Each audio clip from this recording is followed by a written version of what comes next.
it that Africa does not work? Why is it that I'm speaking to you now?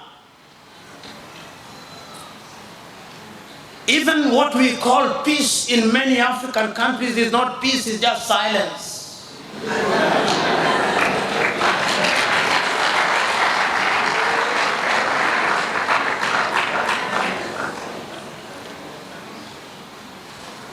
I've lamented for too long. Now I want to... The agenda for Africa that was put down by the Western countries, it has been existing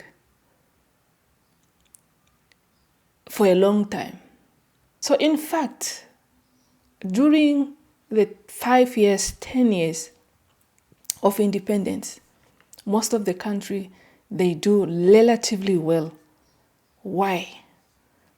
Because we are under a control. The Western countries, they will start paying you well according to the market price. And obviously, the country will be seen as it's moving. And obviously, it's moving. Everyone is happy.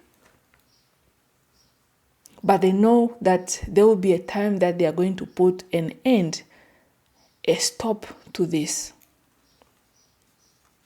It's a manipulative system that has been put in place so that we can start blaming ourselves. What went wrong? Who is behind it? Maybe it's this leader, maybe it's that leader. Because what they are doing is just also to cause confusion so that people will start losing trust in their leaders. That's why I am emphasizing to say, even if our leaders, they are corrupt, they are under that force to compel them to do otherwise. That's why we end up counting, this country was doing well, this country was doing well. No, you cannot continue to do well.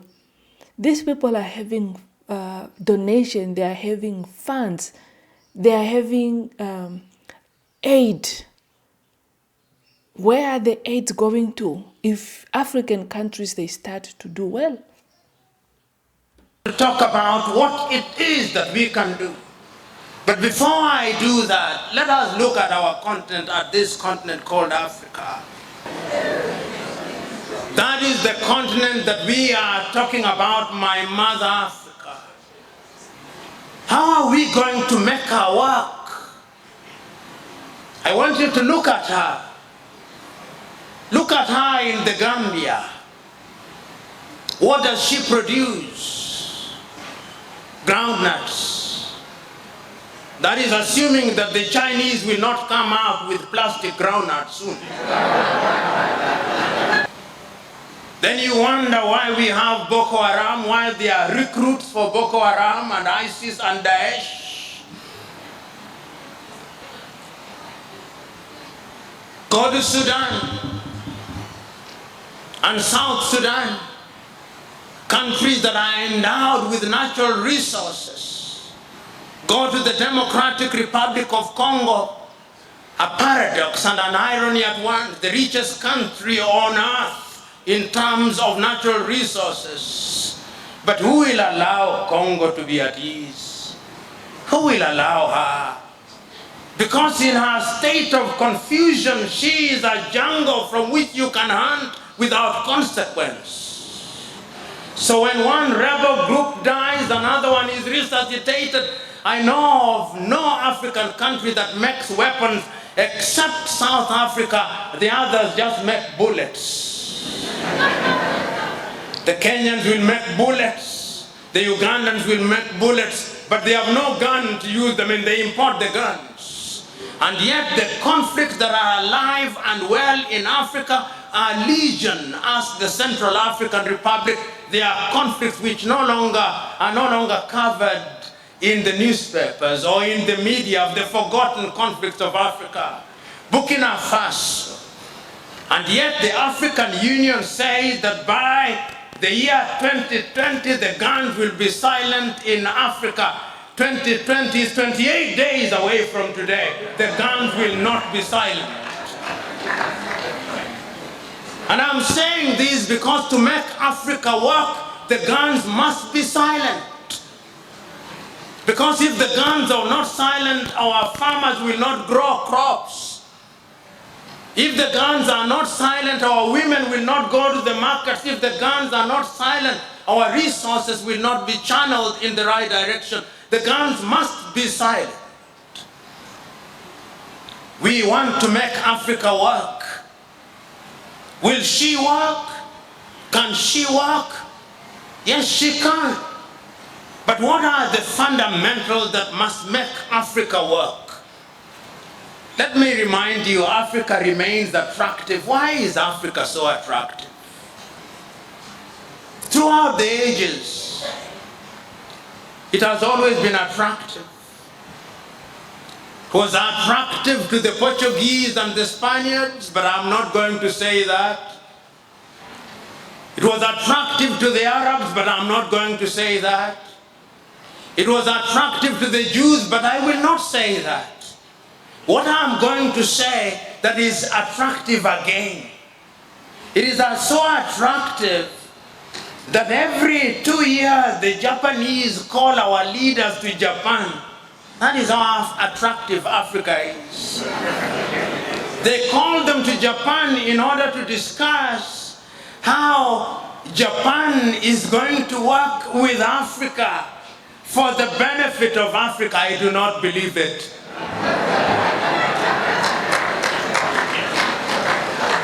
It must be for the benefit of Japan. It is so attractive that the Chinese leaders call Africans to Beijing every year. The 54 of them, they call them to Beijing. And they say this is how China is going to work for the benefit of Africa. I refuse to believe them. It must be that there is something that is being done for the benefit of Beijing. Because if I was Chinese, I would do that which is in my best interest, not in the best interest of Africans. It is so attractive that the Russians called our leaders only a few months ago in Sochi. And when they invite you to the best places.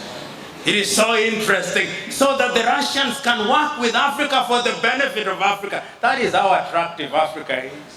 It is so attractive that the Germans also invited our leaders to Berlin.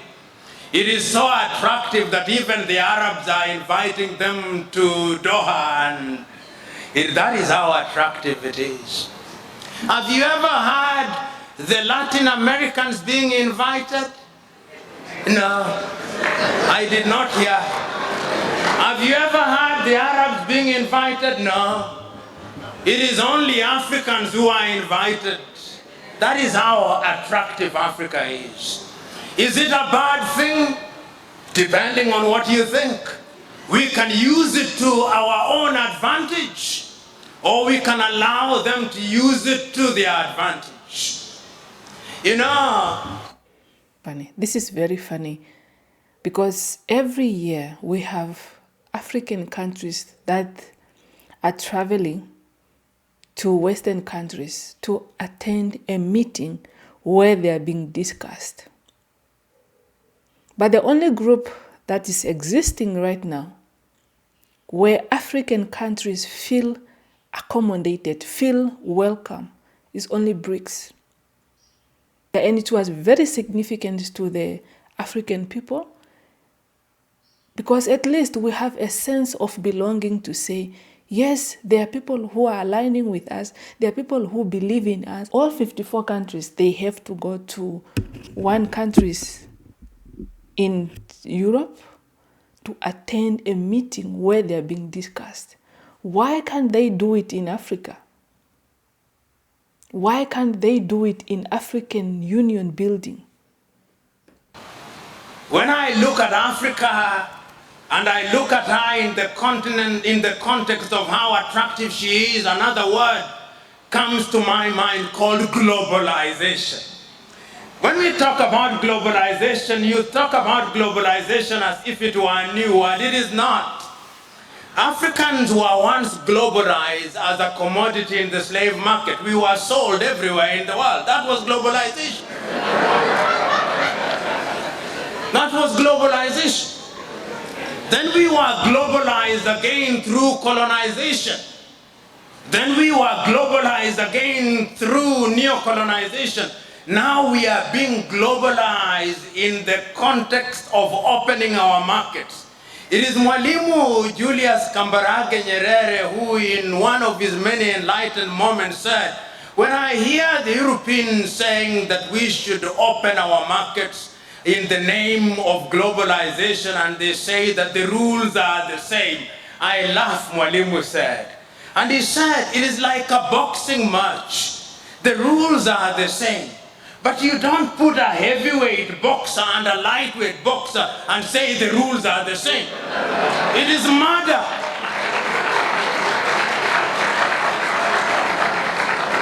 Allow me to be melodramatic.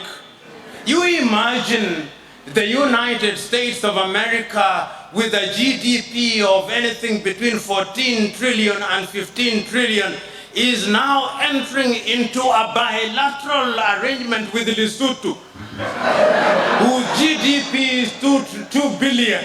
And you say the rules are the same. It is a joke. It is murder.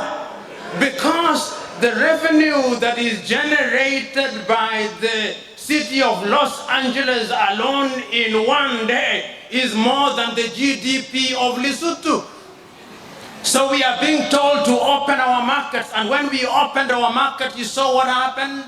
Our textile industries died. The large textile industry that we knew about in Kaduna, in Nigeria, died. Our cotton industries died. Our sugarcane industries died. Our waters, even water nowadays, water.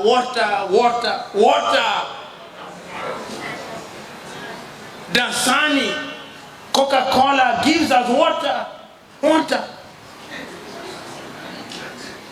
You go to hotels in African countries, the water that we drink has the standardization, not this one. This is from UCC. But this is the exception rather than the rule. This is the exception. The rule is water.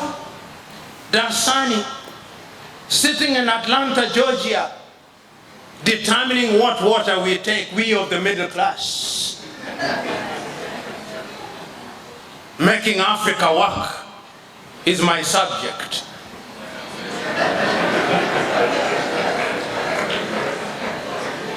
What will it take? It will take our combined effort. But there must be an enlightenment of a totally different character. You know, when I think about Africa and I think about her often, this bilateral agreement where Western countries, they are coming to Africa to put up a bilateral agreement to say we are going to support you in this sector and vice versa. How many communities did they benefit from this bilateral agreement? And it's very funny how African countries work. It's very funny. So now you find out that the Swedes, they are coming and they are signing the bilateral agreement on agriculture. The Chinese, they are coming on agriculture. Russians, they are also coming, signing on so. Yeah, it's getting too complicated now to see which one is working for Africa. Which one is working for Africa? With all this bilateral agreement that they are signing, which one is working and which one has worked so far?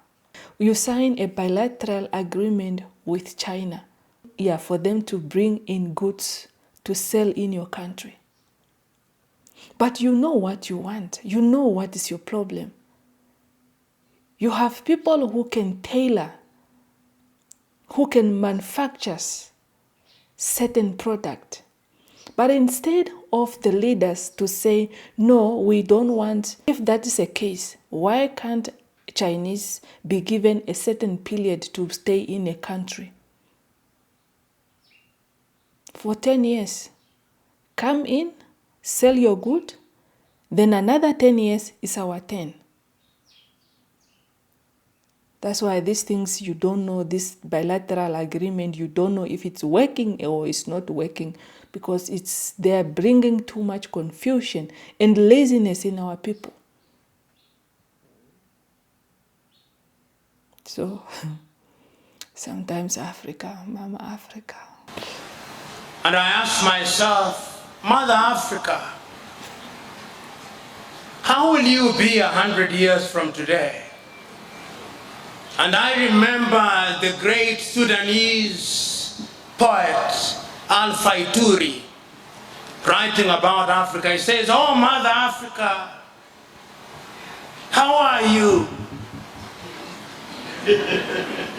Will you be great?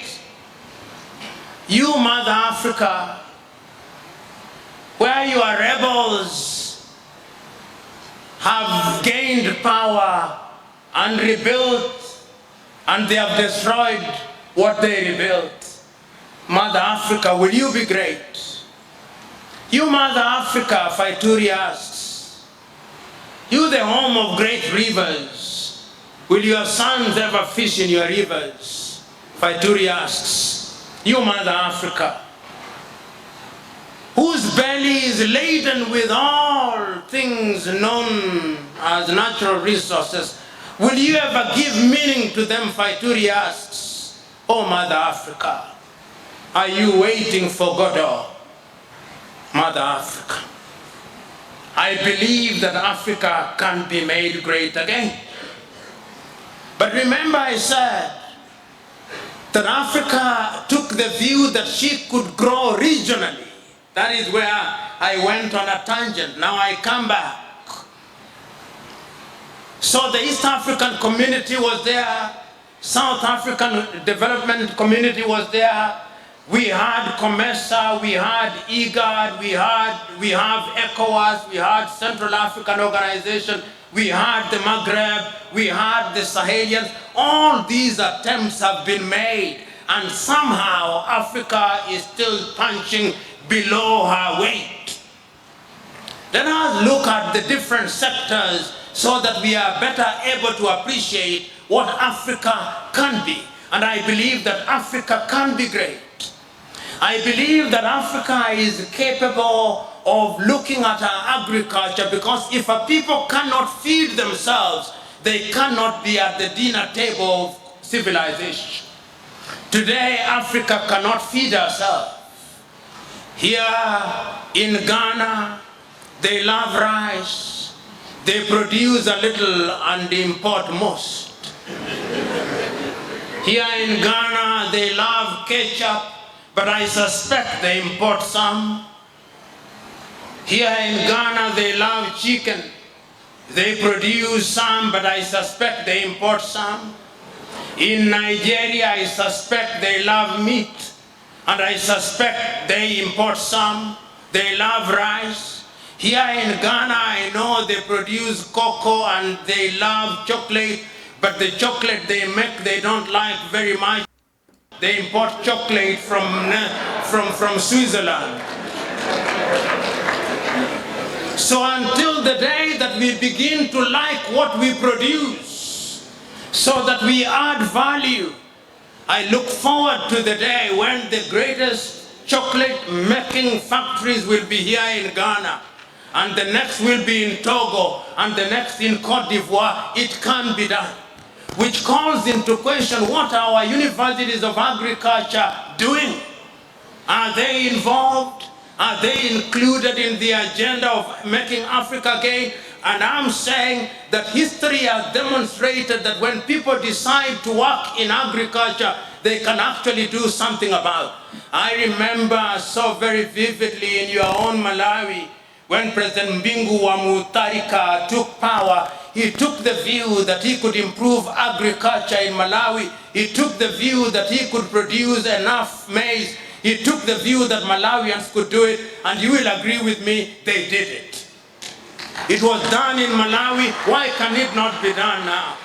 I remember so very vividly, those of you who are from Burkina Faso, in 1983 when Thomas Sankara took power, he took the view that the Burkinabe could feed themselves, and within 5 years, Burkina Faso could feed herself. It can be done.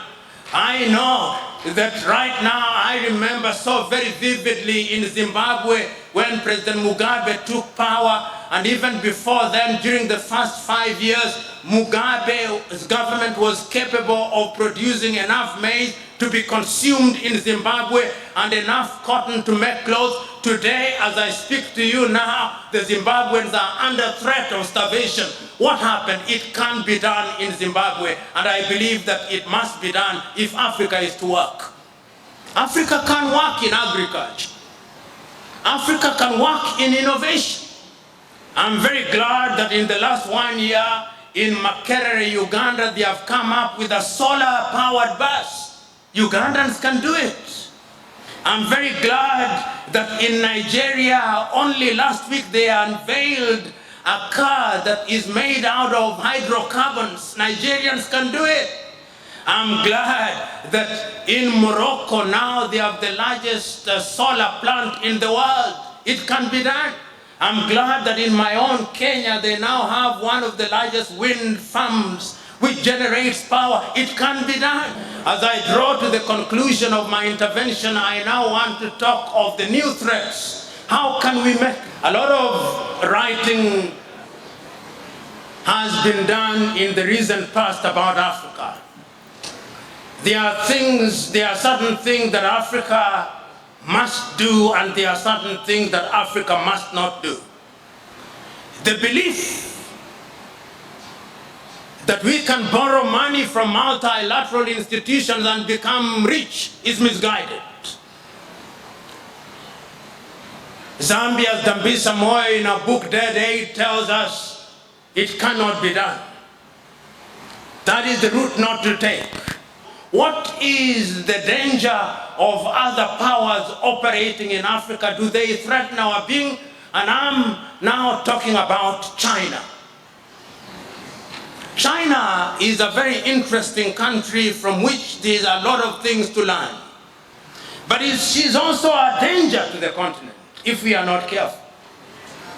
What is there to learn from China? The thing to learn from China is that during our lifetime, the Chinese, through their ingenuity, have succeeded in lifting nearly 800 million people out of poverty. What did the Chinese do? Is there something that we can learn from them? I think there is. Those of you who have the advantage and the privilege of serving in government, ask yourself, what did the Chinese do that within our own lifetime they succeeded in doing that? And they are everywhere, the Chinese. They know what they want. I think the first thing that you must do, you must know what you want. You know, I'm suggesting that the Chinese have given us away. Today the Chinese, and see how the Chinese are working with us. That's the word of Prof Lumumba on how he viewed Chinese in Africa. And we know that Chinese, they were also not doing well when it's come to their country. But the moment we open our countries, our continent to them, that's how they started to rise, industrialized, developed their country. It's because of Africa. So thank you so much for watching. Don't forget to leave your comment down below so that we can continue with the conversation. And bye-bye. Bye.